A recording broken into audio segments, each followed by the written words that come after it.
ক্ষমতা গ্রহণের পরপরই ভারতের প্রধানমন্ত্রী মোদির সাথে একটু কথা হয়েছিল ডক্টর ইউনূসের, ওই শেষ। এরপর থেকে বাংলাদেশ ইস্যুতে ভারতের গণমাধ্যম যে পরিমাণ মিথ্যাচার অপপ্রচার করেছে, ইভেন তাদের দেশের পুরানা ভিডিও টিডিও ছড়াইয়া এই দেশে সংখ্যালঘু নির্যাতন ইস্যুটাকে ইন্টারন্যাশনালি ভাইব্রেট করেছে। এটা কিন্তু বাস্তব। এমনকি বিষয়টা এমন এক পর্যায়ে গেছে যে আগামী 25শে মার্চ মার্কিন পার্লামেন্টে কংগ্রেসে বাংলাদেশের বিরুদ্ধে এক ধরনের শুনানি হতে যাচ্ছে। এই যখন অবস্থা, ভারত কিন্তু এখনো খেলছে। তবে আমরা দেখছি ভারতের গণমাধ্যম রাজনৈতিক নেতাদের বক্তব্য দিয়ে বলছে যে বাংলাদেশের সাথে সুসম্পর্ক চায়। অপরদিকে ভারতের যিনি সেনাপ্রধান আছেন, এর আগে একটা বক্তব্য দিয়ে সব কিন্তু আউলাই দিছিলেন, আজকে আরেক বক্তব্য দিয়েছেন। এই বক্তব্যকে কেউ কেউ দেখছে ইউনূস সরকারকে পতনের জন্যই একটা পরিবেশ তৈরি করছে ভারত। আর এই কাজটা কে করবে? কোথাও না কোথাও এদেশের রাজনৈতিক দলগুলাই করবে। কেন? এবার আসেন, ভারতের সেনাপ্রধান জেনারেল উপেন্দ্র দ্বিবেদী গতকালকে একটা বক্তব্য দিয়েছেন, আবার বাংলাদেশ নিয়ে তোলপাড় শুরু হয়েছে। বাংলাদেশের সাথে এই যে একটা দুর্বিষহ বা ধরেন একটা খারাপ সম্পর্ক চলছে, এইটার অবনতি কবে ঘটবে? ভারতীয় সেনাপ্রধানের বক্তব্য, বাংলাদেশের যদি সরকার বদলালেই দিল্লির সাথে ঢাকার সম্পর্কের পরিবর্তন আসতে পারে। প্রশ্ন হচ্ছে, তিনি কি রাজনীতিবিদ বা তিনি কি ভারতকে চালান? আর দুই দেশের দ্বিপাক্ষিক সম্পর্ক নিয়ে তার কি কথা বলার কোনো অধিকার আছে? হয়তো তিনি বাংলাদেশ আর্মির সাথে ভারতের আর্মির সম্পর্ক, দ্বিপাক্ষিক কৌশল, এগুলো নিয়ে কথা বলতে পারেন, কিন্তু বাংলাদেশের সরকার কি পরিবর্তন হবে নাকি না হবে, হইলে কি হবে না হইলে কি হবে, তো মোদি আর তার যে আমলারা আছে, মন্ত্রীরা আছে, রাজনৈতিক নেতারা আছে, তারা তাহলে কি করে? তারা কি ভারতীয় সেনাপ্রধানকে দিয়ে বলায়? আমাদের আলোচনাটা এই জায়গায় না, ঠিক এখন যে অংশ থেকে শুরু করছি ওই জায়গায়। সেই সঙ্গে তিনি বলছেন যে বাংলাদেশ এবং ভারতের সামরিক বাহিনীর মধ্যে সামরিক সম্পর্ক খুবই শক্তিশালী, ভালো। এটা নিয়ে পিনাকি ভট্টাচার্য এবং সাংবাদিক ইলিয়াস সহ আরো কয়েকজন তারা আবার একটি ইস্যু বানায় যে এটা কেন হবে। এই ধরনের বক্তব্য ওনারা মাঝে মাঝে একটু আলোচনায় নিয়ে আসে, মানে আমাদের সেনাপ্রধানকে। এবার তিনি বলছেন দুই দেশের সামরিক বাহিনী নিয়মিতভাবে নোট বিনিময় করে থাকে। আর দিল্লিতে ইন্ডিয়া টুডে কনক্লেভ নামক এক অনুষ্ঠানে তিনি এ মন্তব্য করেছেন। ইভেন পাকিস্তান ও চীনের মধ্যে যে সম্পর্ক, কেমিস্ট্রি হচ্ছে, এটা নিয়ে দিয়েছেন আরেক বিস্ফোরক বক্তব্য। তার বক্তব্য, চীন এবং পাকিস্তানের মধ্যে উচ্চমাত্রার যোগসাজশ আছে এবং এটা তাদেরকে মেনে নিতে হবে। এমনকি তার বক্তব্য যে আগামী দিনে চীন পাকিস্তান একজোট হইয়া ভারতের বিরুদ্ধে যুদ্ধ করবে, আর সেই রকম প্রস্তুতি নাকি চীন এবং পাকিস্তান নিচ্ছে না। এই জন্য তিনি দেশের জনগণকে পাশাপাশি সবকিছুকে সতর্ক করেছেন। তার বক্তব্য, বাংলাদেশ ইস্যু নিয়েও যে পাকিস্তানের সাথে বাংলাদেশের যে ঘনিষ্ঠ সম্পর্ক, এটা উদ্বেগজনক। সন্ত্রাসবাদের কেন্দ্রস্থলে একটি দেশ রয়েছে, সেই দেশের সঙ্গে আমাদের প্রতিবেশী যে কোনো দেশের গভীর সম্পর্কের ব্যাপারে আমরা উদ্বিগ্ন। আমার চিন্তিত হওয়া উচিত, কারণ সন্ত্রাসবাদের পথটি সেই দেশ থেকেও ব্যবহার করা হতে পারে, এটি আমার প্রধান উদ্বেগ। মানে তার বক্তব্য যে আপনার বাংলাদেশকে ব্যবহার করে পাকিস্তান ভারতে যে কোনো ধরনের সন্ত্রাসী কর্মকাণ্ড ঘটাইলেও ঘটাইতে পারে। আর সেই জন্য বর্তমান যে পরিস্থিতি, এটার পরিবর্তন হবে শুধুমাত্র যদি ডক্টর ইউনূসের সরকার, এই সরকার বিদায় হয়, রাজনৈতিক সরকার আসে, তাহলে ভারত এবং বাংলাদেশের সম্পর্ক ভালো হবে। আপনি কি মনে করেন, যে আদৌ হবে নাকি হবে না? গেল 3 থেকে 4 দিন আগে আমি এই নিউজটা করেছিলাম। এখন দেখেন, আমরা গণমাধ্যম বেসিস নিউজ করি। প্রত্যেকটা গণমাধ্যমে যখন একটা নিউজ একই ধারায় আসে, তেন আমাদেরকে বিশ্বাস করতে হয় যে ঘটনাটা অবশ্যই সত্য, কারণ এটা জাতীয় দৈনিকে আসছে।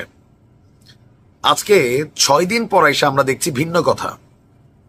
ওই সময় স্থানীয় যারা প্রত্যক্ষদর্শী ছিলেন, পুলিশের বক্তব্য ছিল, সবকিছু একরকম ছিল। এখন আবার ঘটনার প্রেক্ষাপট শুনছি আরেক রকম। আসল খেলা আওয়ামী লীগ শুরু করে দিছে। ড্যাথ স্কোয়াড একটা টিম বানাইছিল, খেয়াল আছে তো? এই টিমের কাজ ছিল বাইচা কিছু লিস্টেড পাবলিককে নাই করে দিবে। তবে পুলিশ বলছে যাকে নাই করছে তার নামে মামলা ছিল। আমরা আগের নিউজটাতে বলছি, হত্যা মামলার আসামি ছিলেন জামাতের এই নেতা। যাকে হত্যা করা হয়েছে। আর এই ঘটনায় চট্টগ্রামের সাতকানিয়ায় গেল কয়েকদিন আগে চট্টগ্রামের সাতকানিয়ায় গণপিটুনিতে জামাতের 2 কর্মী নিহত হয়েছিল, খেয়াল আছে? স্পষ্ট নিউজটা এখনো আছে যে ডাকাত সন্দেহে। বাট আজকে 6 দিন পর এই মামলায় সাবেক ইউপি চেয়ারম্যান সহ 37 জনের নাম উল্লেখ করে একটা মামলা করা হয়েছে। মামলার অভিযোগে বলা হয়েছে আসামিরা হচ্ছে আওয়ামী লীগের নেতারা। তো কি করছে? পূর্ব পরিকল্পিতভাবে তাদের দুজনকে ডেকে এখানে আইনা পাবলিক দিয়া কামসাটা দিছে, এর পাশাপাশি গুলিও করছে।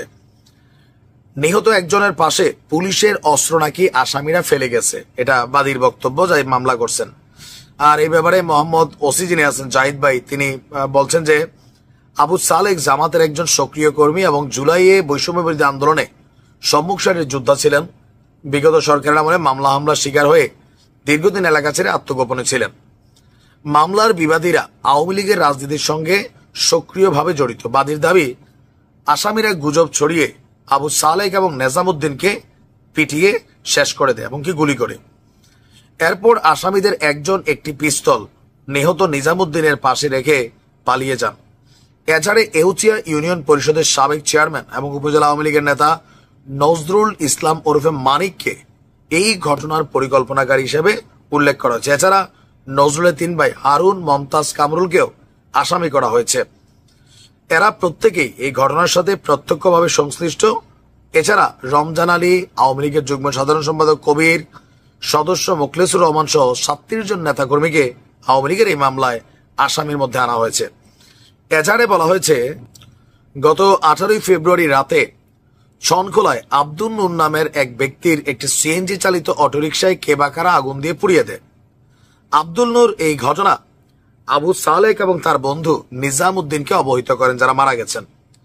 পরে 22 ফেব্রুয়ারি ছনখোলা এলাকায় আবু সালেক এবং নিজামুদ্দিন অটোরিকশা পোড়ানোর বিষয়ে একটি সালিশি বৈঠক করেন।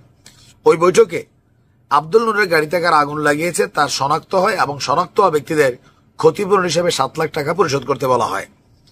আব্দুল নূর ক্ষতিপূরণের সিদ্ধান্তের বিষয়ে সন্তুষ্ট হননি। মামলায় অভিযুক্ত কয়েকজন 3 মার্চ রাত 9:30টার দিকে ক্ষতিপূরণের বিষয়টি সমাধানের কথা বলে আবু সালেক এবং নিজামকে ছনখোলা পশ্চিমপাড়া এলাকায় ডেকে নিয়ে যায়। এরপর সালিশ বৈঠক চলাকালে পূর্ব পরিকল্পিতভাবে আবু সালেক এবং নিজামুদ্দিনকে মারধর শুরু করেন। এক পর্যায়ে পশ্চিমপাড়া মসজিদের মাইকে ডাকাত পড়েছে বলে গুজব ছড়িয়ে দেওয়া হয়। পরে আবু সালেক এবং নিজামুদ্দিনকে পিটিয়ে আঘাত করে গুলি করে হত্যা করা হয়। এরপর মামলার প্রধান আসামি মোহাম্মদ হারুন একটি পিস্তল নিজামুদ্দিনের পাশে রাখে। কিন্তু আমরা এর আগে যখন নিউজটা শুনছিলাম যে এউচিয়া ইউনিয়নের ছলখোলা পশ্চিমপাড়া গণপিটুনিতে 2 জন ব্যক্তি নিহত হয়েছেন, তৎকালীন সময় পুলিশের বক্তব্য যেই অস্ত্রটা তারা উদ্ধার করেছে 5ই আগস্ট নগরীর কোতোয়ালি থানা থেকে এই অস্ত্রটা লুট করা হয়, যেটা মৃতের পাশে পাওয়া গেছিল। এবং কি এই আপনার নিহত 2 জামাত কর্মীর সহযোগীর বিরুদ্ধে 6 মার্চ অস্ত্র আইনে পুলিশ বাদী হয়ে একটি মামলাও করেছিল। এখানে নানান বক্তব্য আছে। তো আসলে আমরা যে কোনটা বিশ্বাস করব আর কোনটা অবিশ্বাস করব এটাই একটা ভেজাল। নিশ্চয়ই জামাতের নেতাকর্মীরা এতক্ষণ লেখা শুরু করেছেন, ভাই দেখছেন তখন বলছিলাম, ভাই তখন নিউজে এমনি আসছে। এরকম নিউজ আওয়ামী লীগের সময় যা হইতো সব জামাতের বিরুদ্ধে হইতো। এগুলো হয় বাংলাদেশে।